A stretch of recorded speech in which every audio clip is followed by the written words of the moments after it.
Hay una operación que sucede cada noche dentro de tu cuerpo. No requiere bisturí, no requiere anestesia, no requiere que firmes ningún consentimiento, pero sí requiere algo que probablemente dejaste de hacer hace años. Escucha con atención, porque lo que voy a revelarte no es una teoría.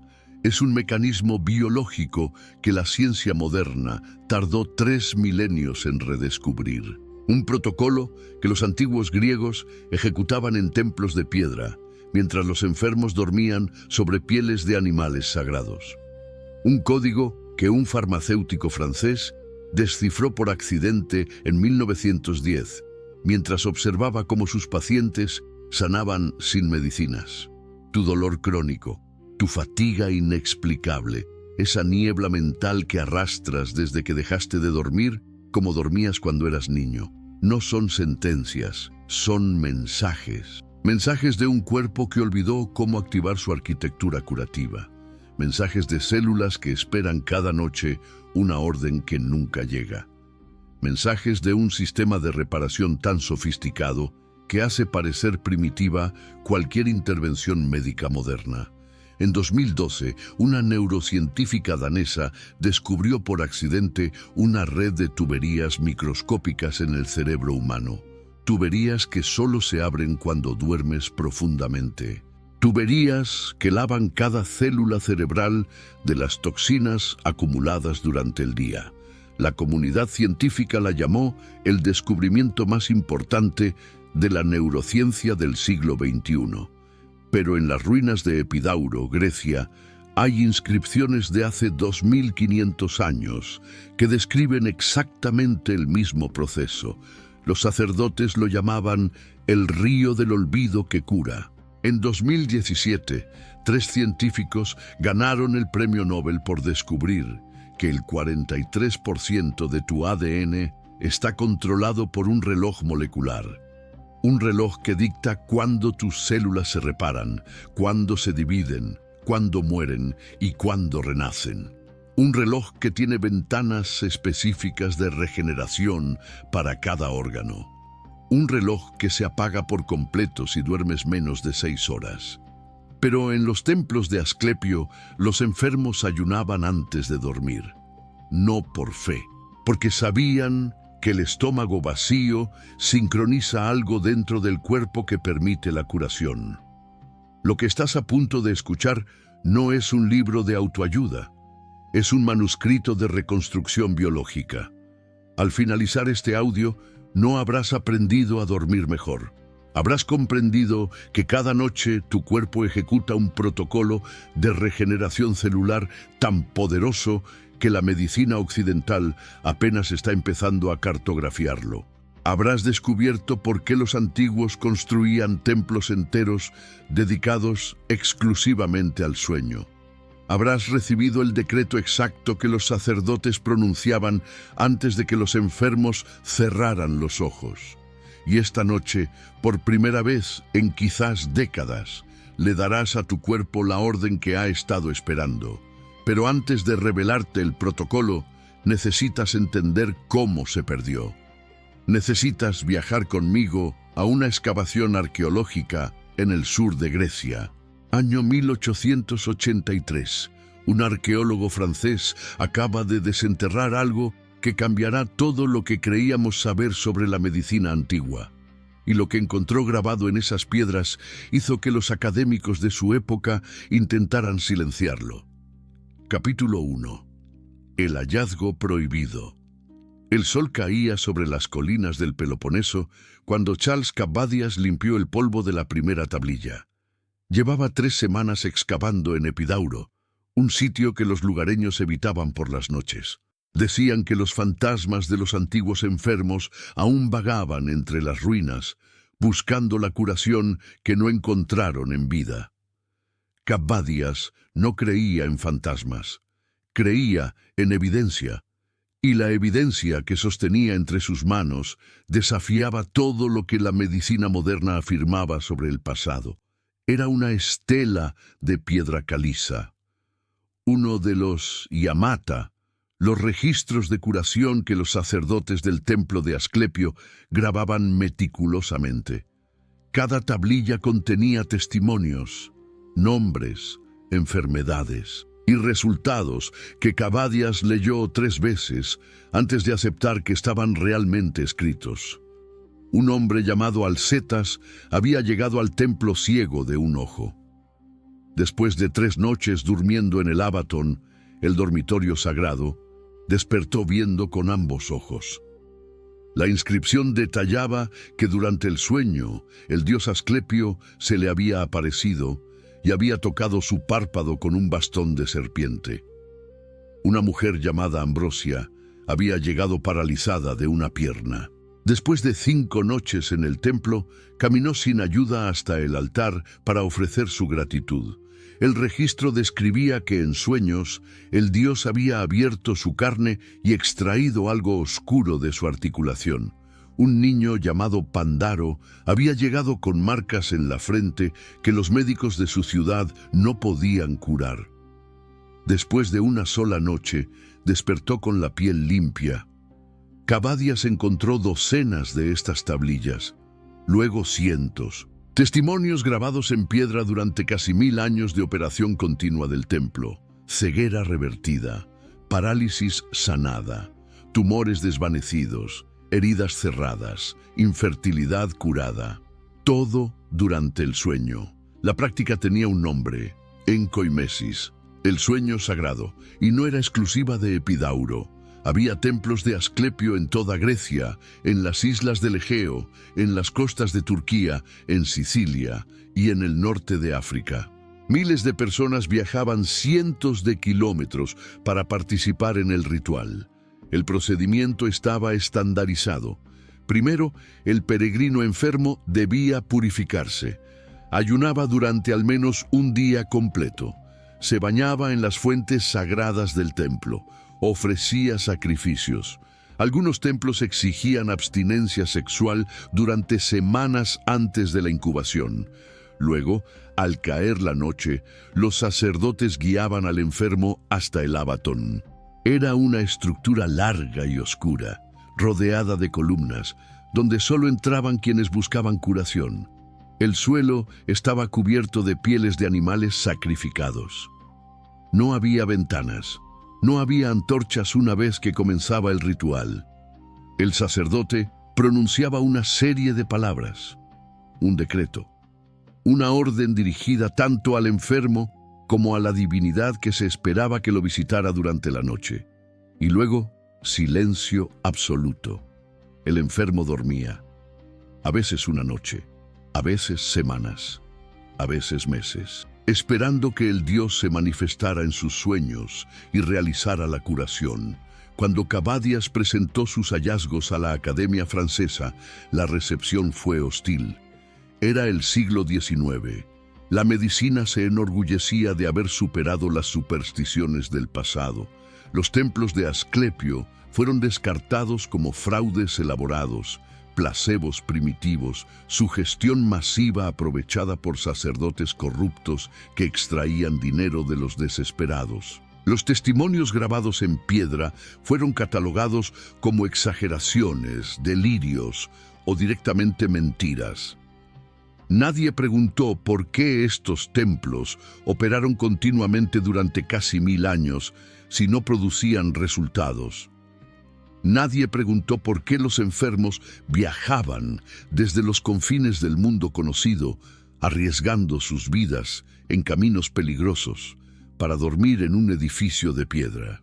Nadie preguntó qué había exactamente en ese protocolo de ayuno, oscuridad, silencio y decreto que producía testimonios tan consistentes a lo largo de 10 siglos. Y sobre todo, nadie preguntó qué palabras exactas pronunciaban los sacerdotes antes de que los enfermos cerraran los ojos. Ese decreto se perdió. Los templos fueron destruidos cuando el cristianismo se convirtió en la religión oficial del Imperio Romano. Los sacerdotes fueron dispersados. Los rituales fueron prohibidos. La práctica de la enkoimesis fue condenada como paganismo, pero fragmentos sobrevivieron. Hay referencias en textos de Galeno, el médico más famoso de la antigüedad, que describió tratamientos que recibió en templos de Asclepio cuando los métodos convencionales fallaban. Hay menciones en los escritos de Aristófanes, que satirizó la práctica, pero confirmó su popularidad universal. Hay inscripciones incompletas que insinúan la estructura del decreto sin revelarlo completamente. Durante siglos, el conocimiento permaneció enterrado, literal y metafóricamente, hasta que la ciencia moderna empezó a redescubrirlo, no en los templos griegos, en laboratorios de neurociencia, en estudios de sueño, en investigaciones sobre ritmos circadianos que ganaron premios Nobel. Lo que los científicos encontraron confirmó algo perturbador. Los antiguos no estaban delirando.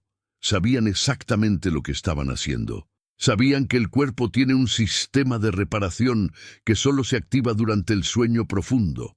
Sabían que el ayuno prepara ese sistema. Sabían que la oscuridad total lo potencia. Sabían que el silencio lo protege.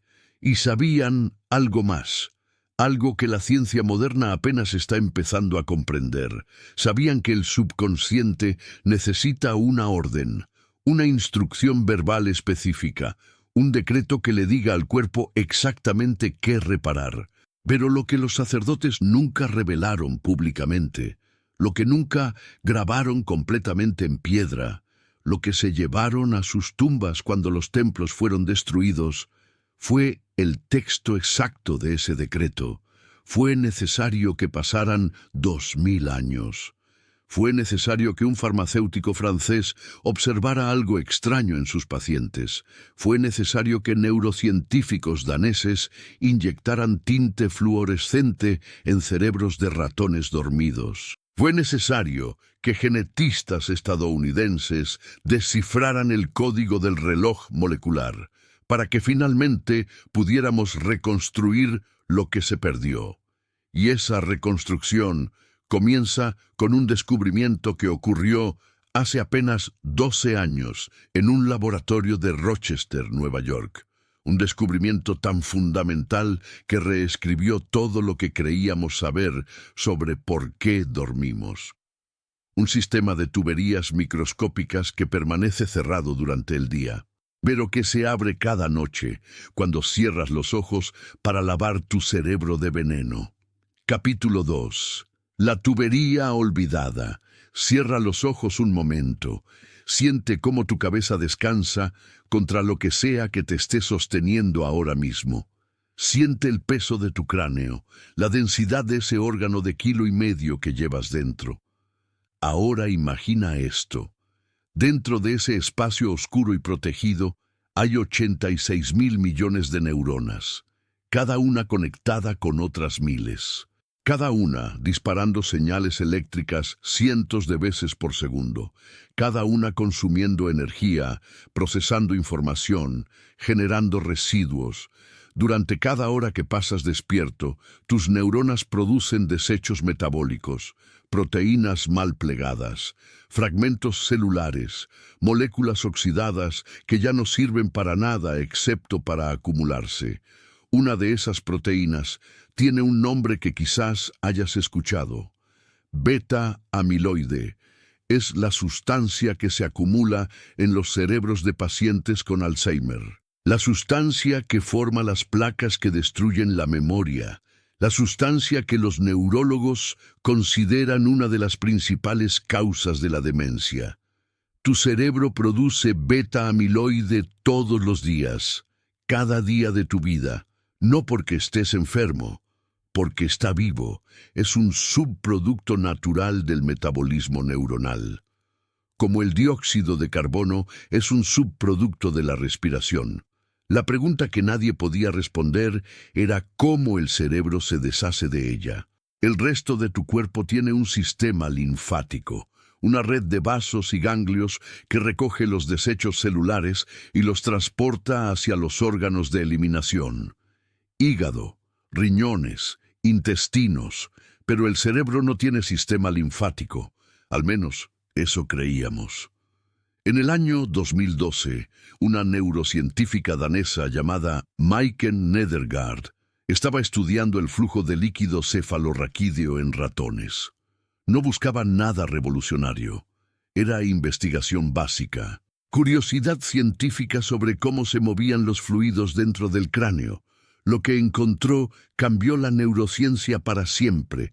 Nedergaard inyectó tinte fluorescente en el líquido cefalorraquídeo de ratones y observó con microscopía de 2 fotones cómo se distribuía por el cerebro. Durante el día, el tinte apenas se movía. Quedaba en los espacios exteriores, alrededor de los vasos sanguíneos, sin penetrar profundamente en el tejido cerebral.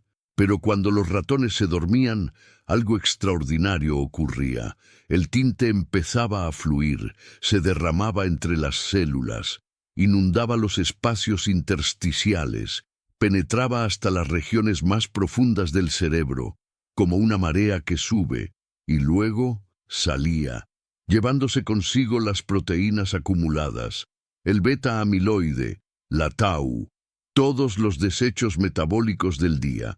Nedergaard había descubierto un sistema de limpieza cerebral que solo funciona durante el sueño. Lo llamó sistema glinfático, glía más linfático, porque depende de las células gliales, las células de soporte del cerebro, que durante décadas fueron consideradas simples relleno estructural. Lo que descubrió fue esto. Durante el día, las células de tu cerebro están hinchadas.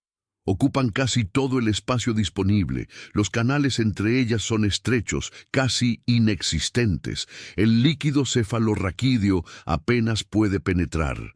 Pero cuando entras en sueño profundo, algo cambia. Las células se encogen. Reducen su tamaño hasta un 60%. Los espacios entre ellas se expanden dramáticamente. Y el líquido cefalorraquídeo, impulsado por las pulsaciones de las arterias cerebrales, se derrama entre las neuronas como un río creciendo después de una tormenta. Este río lava cada rincón de tu cerebro, recoge todo lo que sobra, todo lo que daña, todo lo que se acumuló durante las horas de vigilia, y lo transporta hacia la columna vertebral, donde es absorbido por el sistema linfático regular y eventualmente eliminado por el hígado y los riñones. Es, literalmente, un lavado cerebral. Y solo ocurre cuando duermes. No cuando descansas con los ojos cerrados. No cuando meditas. No cuando estás anestesiado. Solo durante el sueño natural profundo, cuando las ondas cerebrales ralentizan hasta el patrón delta, cuando la conciencia se apaga por completo. Nedergaard publicó sus hallazgos en la revista Science. Otros laboratorios replicaron los resultados. En humanos, usando resonancia magnética de contraste, se confirmó que el sistema linfático opera de la misma manera. El flujo de limpieza aumenta dramáticamente durante el sueño profundo y prácticamente se detiene durante la vigilia. Los antiguos griegos no sabían nada de células gliales ni de proteínas beta-amiloides, pero sabían algo igualmente importante. Sabían que después de la encoimesis, después del sueño sagrado en los templos de Asclepio, los enfermos despertaban con la mente clara. Describían la sensación como si una niebla se hubiera levantado, como si hubieran sido lavados por dentro. Las inscripciones de Epidauro mencionan repetidamente el río del olvido, un río que fluía a través de los sueños y se llevaba consigo no solo los recuerdos dolorosos, sino algo físico, algo que pesaba sobre el cuerpo y la mente. Durante 2500 años, los historiadores interpretaron estas referencias como metáforas espirituales. No lo eran. Eran descripciones literales de un proceso biológico que la ciencia tardó hasta el año 2012 en confirmar. Pero la limpieza es solo el primer paso. El sistema linfático elimina lo que daña, pero no repara lo que está dañado. No regenera lo que se ha perdido, no reconstruye lo que se ha deteriorado. Para eso necesitas algo más, Necesitas que tus células reciban una orden que solo puede ser ejecutada en momentos específicos. Ventanas de tiempo que se abren y se cierran según un reloj que llevas dentro de cada célula de tu cuerpo. Un reloj que dicta cuándo tu hígado puede repararse, cuándo tus músculos pueden reconstruirse, cuándo tu intestino puede regenerar su revestimiento. Un reloj molecular tan preciso, tan fundamental para la vida, que los científicos que lo descifraron ganaron el premio más prestigioso que existe. Y lo que descubrieron sobre ese reloj explica por qué los sacerdotes griegos insistían en el ayuno, por qué los enfermos debían llegar al templo con el estómago vacío, por qué la última comida debía ser horas antes de cerrar los ojos. No era superstición, era calibración. Pero limpiar no es regenerar. Falta la orden. Capítulo 3. El reloj molecular Estocolmo. Diciembre de 2017. 3 hombres suben al escenario del Concert Hall para recibir el Premio Nobel de Fisiología o Medicina. Jeffrey Hall, Michael Rosbash, Michael Young. Ninguno de ellos es particularmente famoso fuera de los círculos científicos. Ninguno ha curado una enfermedad ni inventado un procedimiento médico. Lo que hicieron fue descifrar un código. El código que controla cuándo vives y cuándo mueres. Cuando tu cuerpo se repara y cuándo se deteriora.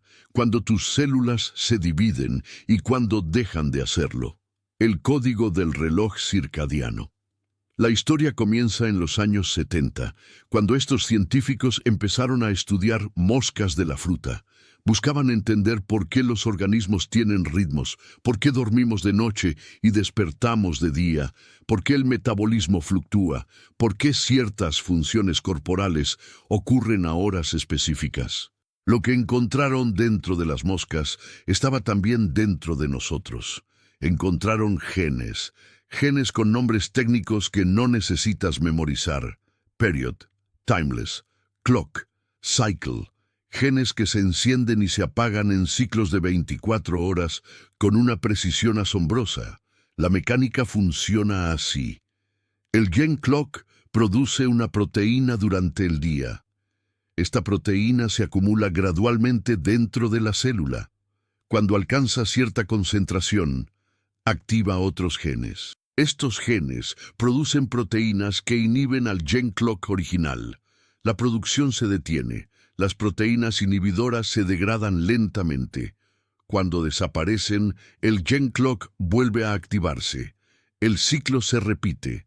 Es un péndulo molecular y está presente en prácticamente cada célula de tu cuerpo, no solo en el cerebro, donde el núcleo supraquiasmático actúa como el reloj maestro, también en el hígado, en los riñones, en el corazón, en el intestino, en la piel, en los músculos, en el tejido graso, en la médula ósea.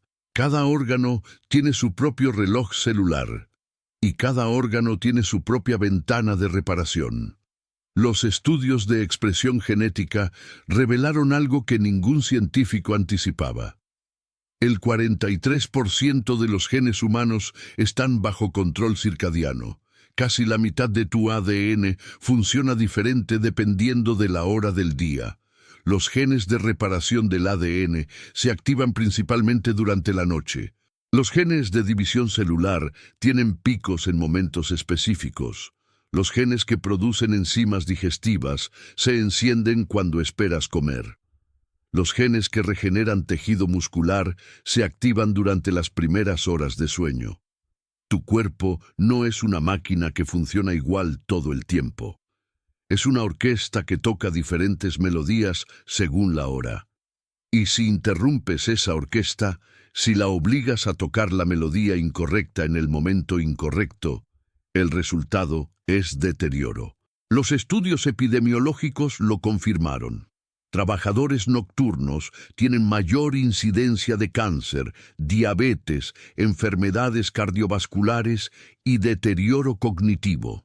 No por el estrés del trabajo, por la desincronización de sus relojes internos.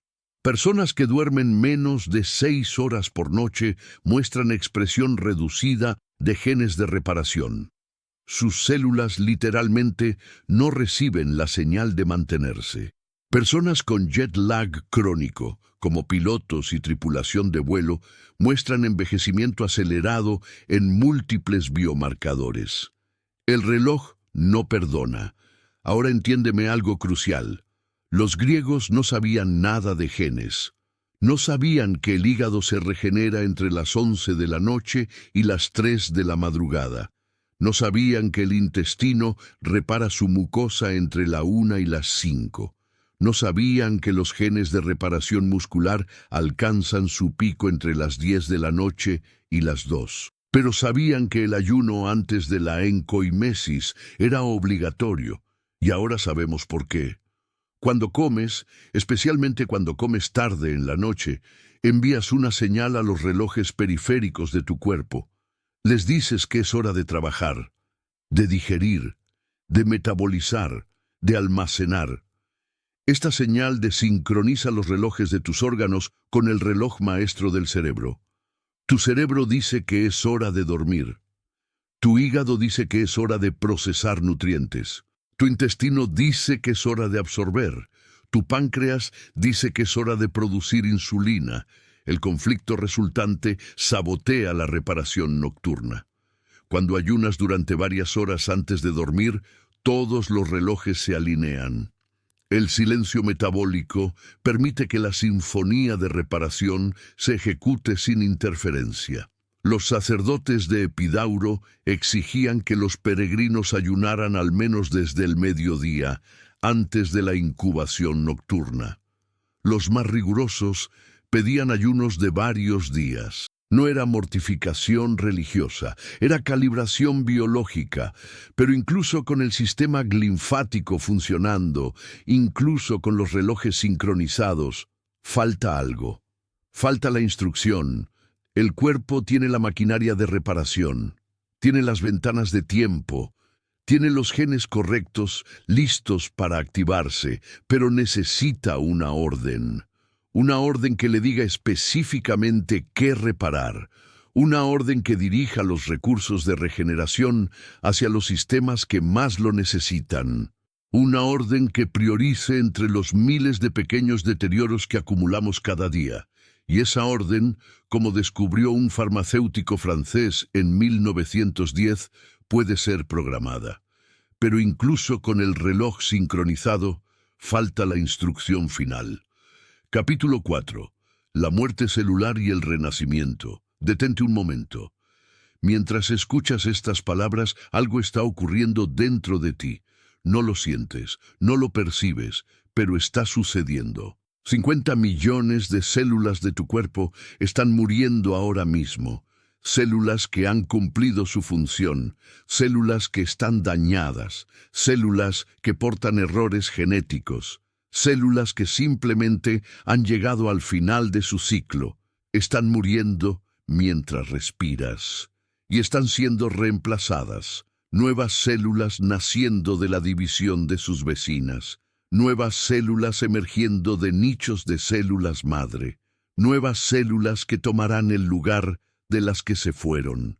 Es el ciclo eterno de destrucción y reconstrucción que define a todo organismo vivo. Pero hay un problema. El balance entre muerte y nacimiento celular es delicado. Si mueren demasiadas células, los tejidos colapsan. Si nacen demasiadas sin control, tienes cáncer.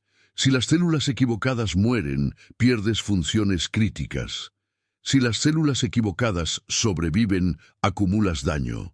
El sueño es el árbitro de este balance. En el año 2014, un grupo de investigadores publicó un estudio en la revista Sleep que cuantificó exactamente lo que sucede cuando privamos al cuerpo de sueño.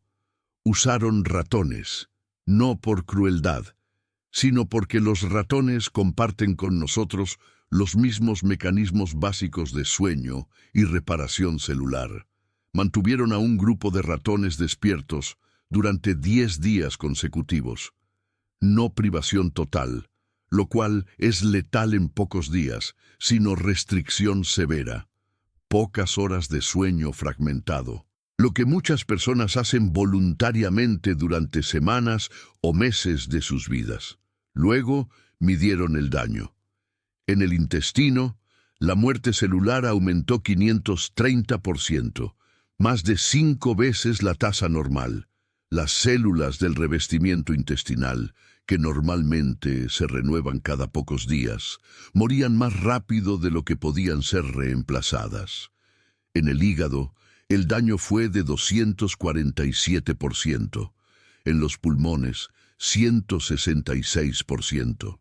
En múltiples órganos, la destrucción superaba masivamente la capacidad de regeneración. Pero eso no fue lo más perturbador. Lo más perturbador fue lo que pasó después. Los investigadores permitieron que los ratones durmieran. Sueño normal, sueño profundo, sueño ininterrumpido durante suficiente tiempo, y el daño se revirtió. Las tasas de muerte celular cayeron a niveles normales. Las células dañadas fueron eliminadas y reemplazadas. Los marcadores de inflamación descendieron. Los órganos se recuperaron. 2 días de sueño reparador fueron suficientes para revertir el daño de 10 días de privación. No todo el daño. Algunas cicatrices permanecieron, pero la vasta mayoría del deterioro fue reparado por el simple acto de dormir profundamente durante suficiente tiempo. Ahora imagina algo. Imagina lo que está ocurriendo en tu cuerpo ahora mismo si llevas meses o años sin dormir adecuadamente. Imagina la acumulación silenciosa de daño celular en tu intestino. Imagina las toxinas que no han sido lavadas de tu cerebro. Imagina los genes de reparación que no se han activado porque tus relojes están desincronizados. No lo sientes porque el cuerpo es extraordinariamente tolerante. Puede absorber años de abuso antes de colapsar. Puede mantener la fachada de funcionamiento mientras por dentro se deteriora. Pero hay señales. La fatiga que no se alivia con descanso. El dolor que aparece sin lesión aparente, la niebla mental que dificulta concentrarse, la irritabilidad que no tiene causa externa, las enfermedades frecuentes que sugieren un sistema inmune debilitado. No son defectos de carácter, no son señales de envejecimiento inevitable, son mensajes de un sistema de reparación que no está recibiendo la oportunidad de funcionar. Los antiguos tenían una palabra para esto. Llamaban a ciertas condiciones enfermedades del sueño, no porque fueran causadas por el sueño, sino porque solo podían ser curadas por él. Los registros de Epidauro mencionan peregrinos que llegaban con lo que hoy llamaríamos síndrome de fatiga crónica, fibromialgia, dolor crónico sin origen identificable, deterioro cognitivo progresivo, condiciones que la medicina moderna sigue sin poder tratar efectivamente. Y muchos de ellos mejoraban después de la encoimesis. No todos. Las inscripciones son honestas sobre los fracasos. Algunos peregrinos pasaban meses en el templo sin experimentar la visita del Dios. Algunos morían esperando una curación que nunca llegó. Pero suficientes sanaban como para que el templo operara durante casi 1000 años. Suficientes sanaban como para que las inscripciones de curación llenaran muros enteros. Suficientes sanaban como para que personas de todo el mundo conocido arriesgaran sus vidas viajando a Epidauro. Ahora sabemos parte de lo que ocurría. El ayuno previo activaba la autofagia, el proceso por el cual las células literalmente se comen sus propios componentes dañados para reciclarlos. La oscuridad total del Abaton maximizaba la producción de melatonina, que no solo induce el sueño, sino que actúa como uno de los antioxidantes más potentes conocidos. El silencio absoluto eliminaba la estimulación que fragmenta el sueño profundo. Pero faltaba algo. Faltaba el decreto. Las palabras que el sacerdote pronunciaba antes de que el enfermo cerrara los ojos. Las palabras que, de alguna manera, dirigían el proceso de reparación. Las palabras que le decían al cuerpo exactamente qué hacer durante esas horas de sueño sagrado. ¿Cómo podían simples palabras afectar procesos celulares? ¿Cómo podía un decreto verbal influir en la muerte y regeneración de tejidos? La respuesta llegó de la fuente más improbable. Un farmacéutico de provincias en Francia que observaba a sus pacientes y se preguntaba por qué algunos sanaban y otros no. Capítulo 5. El código verbal. Nancy, Francia. Año 1910. Émile Coué era un hombre ordinario en una profesión ordinaria. Farmacéutico de pueblo, dispensaba medicinas, preparaba fórmulas magistrales, aconsejaba a los enfermos de su comunidad. No tenía pretensiones científicas ni ambiciones de fama, pero tenía algo más valioso. Tenía la costumbre de observar, y lo que observó durante años de práctica lo desconcertaba. 2 pacientes llegaban con la misma enfermedad, recibían el mismo medicamento, las mismas dosis, las mismas instrucciones, pero uno mejoraba dramáticamente mientras el otro apenas respondía. La diferencia no estaba en la medicina, la diferencia estaba en las palabras. Coué notó que cuando él expresaba confianza en el tratamiento, cuando decía frases como «este remedio es muy efectivo» o «he visto resultados excelentes con esto», los pacientes mejoraban más rápido. Cuando dispensaba la medicina sin comentarios o con reservas, la respuesta era menor. Llevó la observación más lejos, empezó a dar placebos a algunos pacientes, pastillas de azúcar, soluciones salinas coloreadas, nada con actividad farmacológica real, y los pacientes mejoraban. No todos, no siempre, pero con una frecuencia que no podía ser coincidencia. Lo que determinaba el éxito no era el contenido de la pastilla, era lo que el paciente creía sobre ella. Coué dedicó las siguientes 2 décadas a investigar este fenómeno. No en laboratorios, sino en la práctica clínica. No con ratones, sino con miles de pacientes que acudían a él buscando ayuda. Desarrolló un método que llamó autosugestión consciente. La premisa era simple. El subconsciente controla la mayoría de las funciones corporales. Respiración, digestión, circulación, reparación de tejidos, respuesta inmune, procesos que no controlamos voluntariamente, pero que mantienen la vida. Este subconsciente, argumentaba Coué, es extraordinariamente susceptible a la sugestión. Acepta órdenes, ejecuta instrucciones, pero no de cualquier manera. Hay reglas. Primera regla. El subconsciente no entiende negaciones. Si dices, no quiero estar enfermo, el subconsciente procesa, quiero estar enfermo. La estructura debe ser positiva. Mi cuerpo está sanando. Segunda regla. El subconsciente responde mejor a la repetición que a la intensidad. No es la fuerza de la intención lo que cuenta. Es la frecuencia. Decir algo 20 veces suavemente es más efectivo que gritarlo una vez. Tercera regla. El momento más receptivo es el estado entre vigilia y sueño, cuando la mente consciente está relajada, pero aún no dormida. Cuando las ondas cerebrales descienden hacia el patrón teta, pero no han llegado al delta del sueño profundo. Coué llamó a esto la puerta. Los griegos lo llamaban el umbral del templo. Es el mismo momento. Los casos documentados de Coué son numerosos. Una mujer llegó a su consulta con tuberculosis avanzada. Los médicos le habían dado meses de vida. Coué le enseñó a repetir cada noche, en el estado presueño, una frase simple. Cada día, en todos los sentidos, estoy mejorando. La mujer vivió 20 años más. Un hombre llegó con parálisis parcial después de un infarto cerebral. Los neurólogos habían determinado que el daño era permanente. Coué le enseñó a programar su subconsciente cada noche con instrucciones específicas. Mis piernas recuerdan cómo moverse. Mi cuerpo sabe cómo sanar.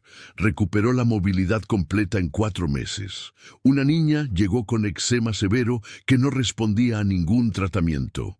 Coué trabajó con ella y con su madre, enseñándoles el método. En semanas, la piel empezó a sanar. Los críticos dijeron que era sugestión, placebo elaborado, curandería disfrazada de ciencia. Tenían razón en una cosa. Era sugestión, pero eso no significa que no funcionara. La ciencia moderna ha documentado extensamente el efecto placebo. Pacientes que reciben tratamientos inertes muestran mejoras reales, medibles, biológicas. No solo reportan sentirse mejor, sus marcadores de enfermedad cambian, su dolor disminuye según escalas objetivas, sus sistemas inmunes se fortalecen según análisis de laboratorio. El cuerpo responde a lo que la mente cree, y el momento óptimo para plantar esa creencia es cuando la mente consciente está a punto de apagarse, cuando las defensas críticas del yo despierto se relajan, cuando el guardián de la puerta se retira a descansar, cuando el subconsciente queda expuesto y receptivo. Coué nunca usó hipnosis formal. No ponía a sus pacientes en trance, no usaba sugestión autoritaria. Todo lo que hacía era enseñarles a usar el estado natural presueño para programar instrucciones en su propio subconsciente. Murió en 1926, relativamente desconocido fuera de Francia. Su método cayó en el olvido durante décadas. Fue eclipsado por la medicina farmacéutica, por la cirugía, por los avances tecnológicos que prometían soluciones mecánicas a problemas orgánicos. Pero los principios que descubrió no desaparecieron.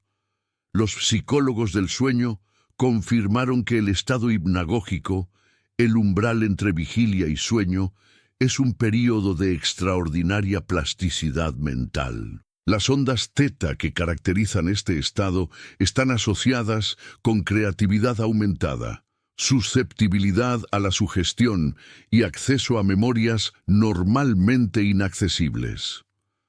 Los neurocientíficos confirmaron que las instrucciones verbales, especialmente las repetidas, crean patrones de activación neural que persisten durante el sueño. El cerebro dormido continúa procesando lo que le dijiste antes de dormir. Los investigadores del placebo confirmaron que la expectativa de sanación activa mecanismos biológicos reales. No es solo que te sientes mejor, es que tu cuerpo produce más células inmunes, libera más endorfinas naturales, reduce más marcadores de inflamación. Los griegos sabían esto, por eso el sacerdote pronunciaba el decreto, por eso las palabras específicas importaban. Por eso la encoimesis no era simplemente dormir en un templo, sino dormir con una instrucción implantada. Y ahora finalmente tenemos suficiente información para reconstruir esa instrucción, para tomar lo que sabemos sobre el sistema linfático, sobre los relojes circadianos, sobre la muerte y regeneración celular, sobre la programación del subconsciente, y combinarlos en un protocolo completo. El mismo protocolo que los sacerdotes de Epidauro guardaban como secreto profesional, el mismo protocolo que Émile Coué redescubrió fragmentariamente en su farmacia de pueblo, el mismo protocolo que la ciencia moderna ha validado sin saber que lo validaba, pero había una estructura específica que hacía que funcionara. Capítulo 6. El decreto nocturno. Lo que estoy a punto de entregarte no es una técnica de relajación, no es una meditación guiada, no es un truco para dormir mejor. Es un protocolo de regeneración biológica que combina milenios de conocimiento empírico con décadas de validación científica. Cada fase tiene un propósito específico. Cada elemento activa un mecanismo particular. Nada es superfluo, nada es decorativo. Escucha con atención, porque la precisión importa. Fase 1. El ayuno vespertino. Tu última comida debe terminar al menos 4 horas antes de que planees dormir. No 3 horas, no 2, 4 como mínimo. Esto no es por misticismo ni por penitencia. Cuando comes, tu cuerpo entra en modo de procesamiento. El hígado metaboliza nutrientes, el páncreas produce insulina, el intestino absorbe. Los relojes periféricos de estos órganos reciben la señal de que es momento de trabajar. Si comes tarde, estos relojes se desincronizan del reloj maestro cerebral que dice que es hora de dormir y reparar. El conflicto resultante reduce la profundidad del sueño y fragmenta los ciclos de regeneración. Además, el ayuno de varias horas activa un proceso llamado autofagia. Literalmente, comerse a uno mismo. Cuando no hay nutrientes externos llegando, las células empiezan a consumir sus propios componentes dañados. Proteínas mal plegadas, organelos defectuosos, material que de otro modo se acumularía y causaría problemas.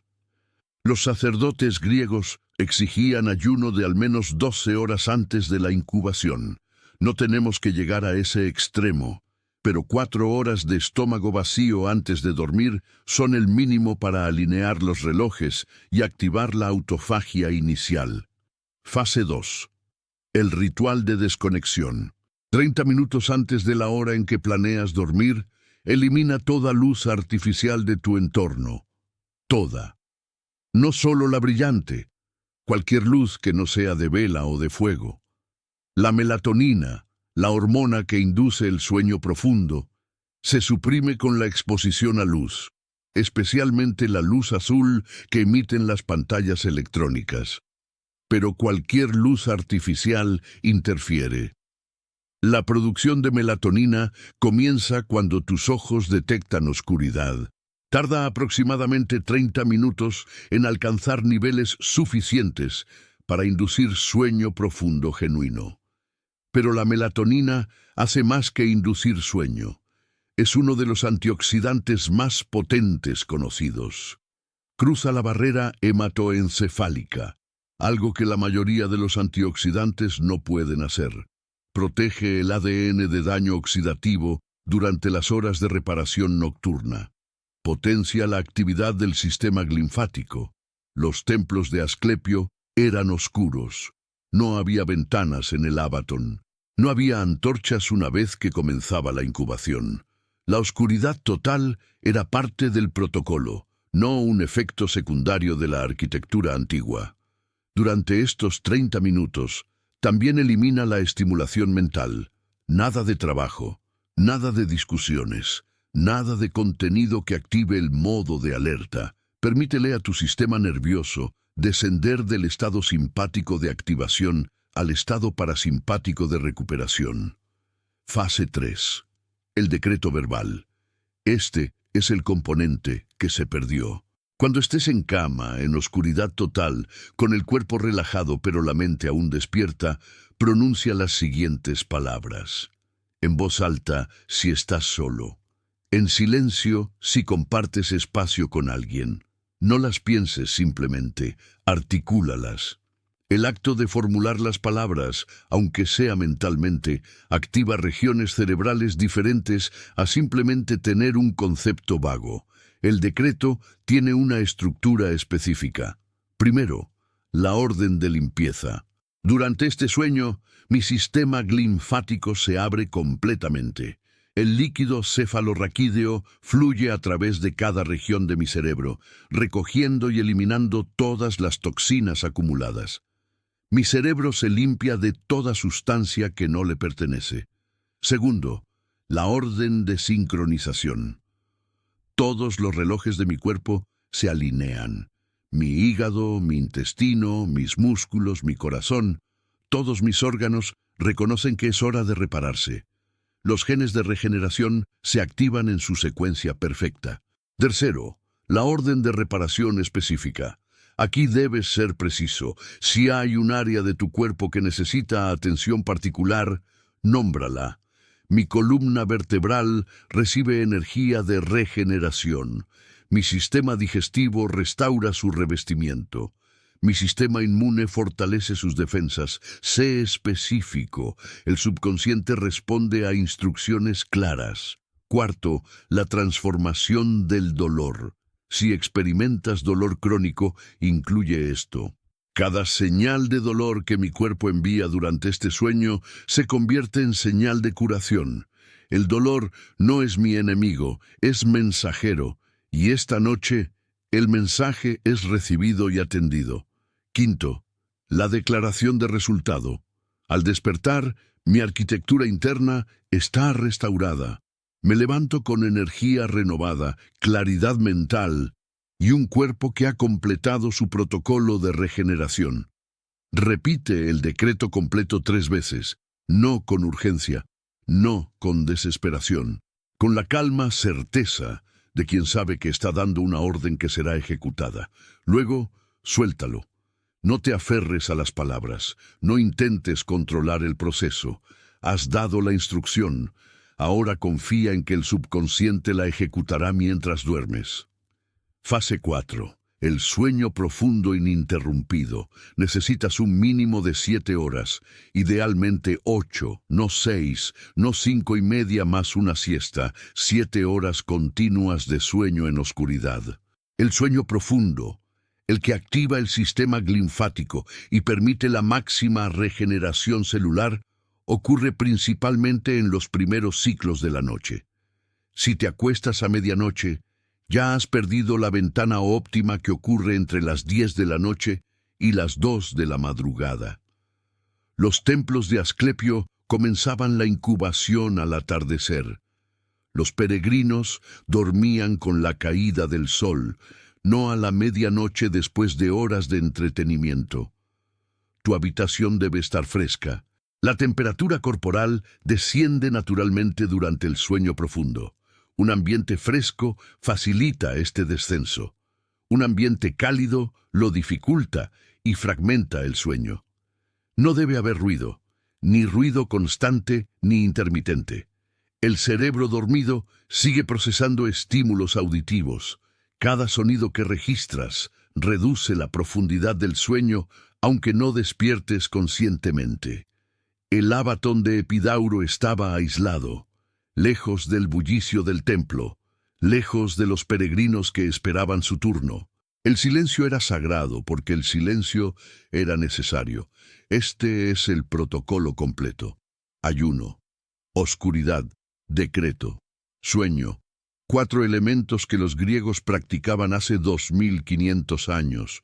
4 elementos que la ciencia moderna ha validado independientemente sin saber que formaban un sistema integrado. No es magia, es ingeniería biológica. No requiere fe, requiere ejecución. Y los resultados, como verás en el capítulo final, están documentados en personas que lo han probado en el mundo moderno. Capítulo 7. La evidencia viviente. Hay lugares en el mundo donde las personas viven más de 100 años con regularidad. Los demógrafos los llaman zonas azules. Okinawa en Japón, Cerdeña en Italia, Icaria en Grecia, Nicoya en Costa Rica, Loma Linda en California. Durante décadas, los investigadores buscaron el secreto de su longevidad.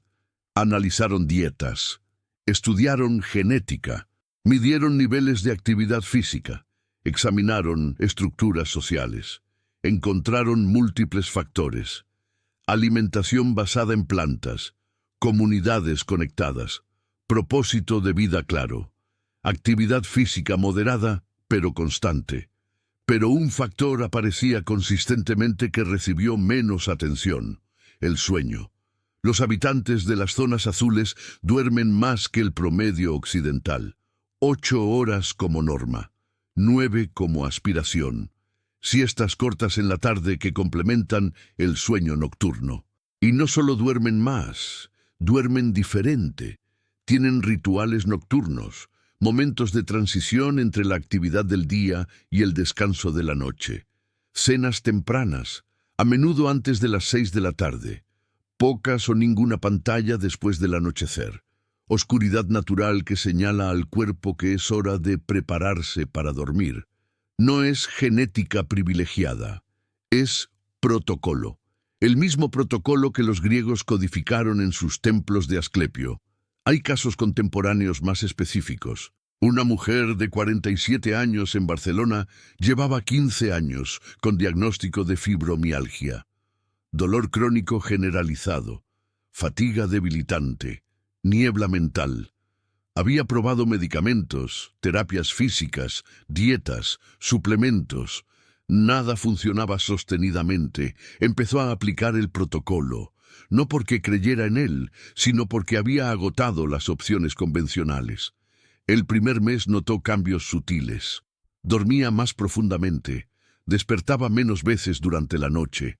El dolor no había desaparecido, pero la calidad del sueño era diferente. El tercer mes, los episodios de dolor intenso eran menos frecuentes. La niebla mental se disipaba por periodos. El octavo mes, su reumatólogo le dijo que sus marcadores de inflamación habían descendido a niveles normales, algo que no había visto en los 15 años previos. No está curada. La fibromialgia no funciona así, pero su funcionalidad cambió. Su calidad de vida cambió. Algo que los medicamentos no habían logrado. Un hombre de 52 años en Buenos Aires llevaba 3 años con síndrome de fatiga crónica. Había sido ejecutivo de alto rendimiento. De repente, no podía trabajar más de 2 horas sin colapsar. Los médicos no encontraban causa orgánica. Los exámenes salían normales, pero él apenas podía funcionar. Aplicó el protocolo con escepticismo. No porque creyera en la autosugestión, sino porque su esposa insistió después de investigar alternativas. Tardó más que la mujer de Barcelona. Los primeros 3 meses apenas notó diferencia, pero persistió. Al sexto mes, su energía empezó a volver. Podía trabajar 4 horas sin fatiga extrema, luego 6, luego jornadas casi completas. Al año, reportaba recuperación del 90%. No perfecta. Todavía necesitaba cuidar su sueño con vigilancia, pero funcional de una manera que no había sido en 3 años. Estos no son milagros, son biología. El cuerpo tiene una capacidad de regeneración que subestimamos porque casi nunca le damos las condiciones para expresarla. Pensamos que el sueño es un lujo, un tiempo muerto. Horas que podríamos usar para ser más productivos si tan solo pudiéramos eliminar la necesidad de dormir. Pero el sueño no es tiempo perdido, es el tiempo en que todo lo importante ocurre. Es el momento en que tu cerebro se limpia de las toxinas que de otro modo causarían demencia. Es el momento en que tus genes de reparación se activan. Es el momento en que las células dañadas son reemplazadas. Es el momento en que el dolor puede transformarse en señal de curación. Los antiguos lo sabían. Construyeron templos para esto. No templos de oración, templos de sueño, lugares donde la única actividad sagrada era dormir correctamente. Viajaban cientos de kilómetros para dormir en ellos, ayunaban, se purificaban, recibían el decreto del sacerdote y dormían en oscuridad total, esperando que sus cuerpos hicieran lo que los cuerpos saben hacer cuando se les permite. Nosotros hemos olvidado. Hemos convertido la noche en una extensión del día. Hemos llenado la oscuridad de luz artificial. Hemos sustituido el silencio por estimulación constante. Hemos comido hasta momentos antes de cerrar los ojos. Hemos fragmentado el sueño con alarmas y notificaciones. Y luego nos preguntamos por qué estamos enfermos. ¿Por qué nos duele todo? ¿Por qué la fatiga no se alivia con descanso? ¿Por qué nuestros cuerpos parecen deteriorarse más rápido de lo que deberían? Esta noche puede ser diferente. No necesitas viajar a Grecia. No necesitas templos de piedra ni sacerdotes con túnicas. Necesitas ayuno. Necesitas oscuridad, necesitas silencio, necesitas el decreto y necesitas confiar en que tu cuerpo sabe lo que hace cuando le das la oportunidad. Los griegos llamaban a la curación nocturna un regalo de Asclepio, el dios de la medicina. La ciencia moderna la llama la función del sistema linfático, la expresión de genes circadianos, la respuesta al efecto placebo. Es lo mismo. Son nombres diferentes para el mismo fenómeno extraordinario. El fenómeno de un cuerpo que puede sanarse a sí mismo, si tan solo le damos la orden. Esta noche, cuando apagues la luz, cuando el silencio envuelva tu habitación, cuando sientas tu cuerpo relajarse contra la cama, recuerda lo que ahora sabes. Recuerda que dentro de ti existe maquinaria de reparación que ha funcionado cada noche de tu vida, aunque nunca la hayas programado conscientemente. Recuerda que el líquido cefalorraquídeo está esperando para lavar tu cerebro de todo lo que no pertenece. Recuerda que tus genes reloj están esperando la señal para activar la regeneración. Recuerda que cada célula de tu cuerpo sabe cómo repararse. Y entonces pronuncia el decreto, no como un deseo, como una orden. La orden que los sacerdotes de Epidauro pronunciaban hace 2500 años. La orden que Émile Coué redescubrió en su farmacia francesa. La orden que la ciencia moderna ha validado sin saber que la validaba. Durante este sueño, mi cuerpo se regenera. Mi cerebro se limpia, mis células se reparan, mi dolor se transforma en señal de curación. Al despertar, estoy restaurado. Repítelo 3 veces y luego duerme. Duerme como los antiguos dormían en los templos de Asclepio. Duerme sabiendo que la noche no es un vacío. Es el quirófano donde ocurre la verdadera medicina, y el cirujano eres tú.